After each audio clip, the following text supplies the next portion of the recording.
ভাইরে, জীবনে কি ছিলেন আমি বুঝলাম না। আসলে কিছুই করতে পারেন নাই। ইনকামের ভিডিও খালি দেখেই গেছেন। নিজের ফোনের যে টিকটকটা আছে এই টিকটকের দিকে আপনাদের অনেকেরই নজর নাই। আসলে ইনকাম করতে হইলে আপনাকে টিকটকার হইতে হবে, এটা হলো গিয়ে স্রেফ কথা। এখন আমার কথা হয়তো অনেকের ভালো লাগবে না, কিন্তু এইটাই হচ্ছে অরিজিনাল কথা। আপনাকে টিকটকার হইতে হবে। শুধু নিজে টিকটক ভিডিও বানাইলে হবে না, আপনাকে একটা বিয়া করতে হবে। বিয়া কইরে আপনাকে কাপল ব্লগ তৈরি করতে হবে। কাপল যে টিকটক গুলো আছে সেই কাপল টিকটক গুলো তৈরি করতে হবে। ভাইরে ভাই, আমি হতাশ হতাশ হতাশ হতাশ। এই যে এই বেডি, আমি বেডিই বললাম। এই বেডি দেখতাম আগে রোস্ট করতো, বিভিন্ন ধরনের টিকটকার ধৈর্য ধৈর্য এনে রোস্ট করতো। বিভিন্ন ধরনের অহেতুক প্রশ্ন, মাঝে মাঝে এক একজনের হাতে মূলা, এক একজনের হাতে বেগুন, এক একজনের হাতে কলা, এগুলো ধরাই দিত চোখ বেঁধে। তারপর বিভিন্ন কিছু প্রশ্ন জিজ্ঞেস করতো এবং উদ্ভট যত মানে যা খুশি তাই দিয়ে আর কি এই টিকটকার গো তিনি পচাইতেন, মানে রোস্ট করতেন। কিন্তু ইদানিং দেখলাম তিনি নিজেই আসলে টিকটকার হয়ে গেছে। আসলে বুঝতে হবে, মানে তিনি আমাদেরকে আঙ্গুল দিয়ে দেখাই দিলেন যে ভাইরে, এইগুলো করে কোনো লাভ নাই, টিকটকার হইতে হবে। তিনি নিজেও টিকটকার হয়ে গেলেন। হয়তোবা তিনি আর কদিন পর তার জামাই নিয়ে মাঠে নামবেন। আর মেয়েদের তো জামাই লাগে না ভাই, মেয়েদের মোটামুটি আমি বললে খারাপ, আমি বলবো না।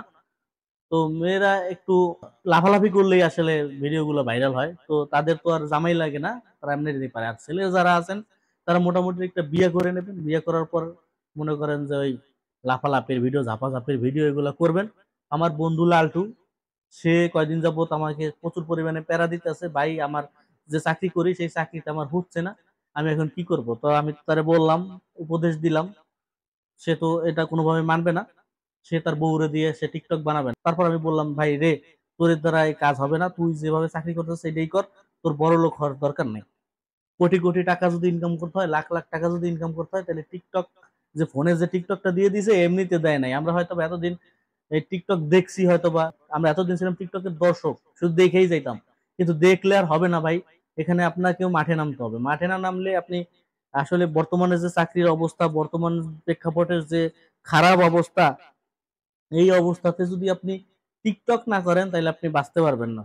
আপনাকে টিকে থাকতে হলে টিকটক করতে হবে। একা একা টিকটক করলে হবে না। একা একা যদি টিকটক করতে চান তাহলে আপনাকে মানে বলদের যে রাজ্য আছে সেই বলদের রাজ্যে আপনাকে বসবাস করতে হবে।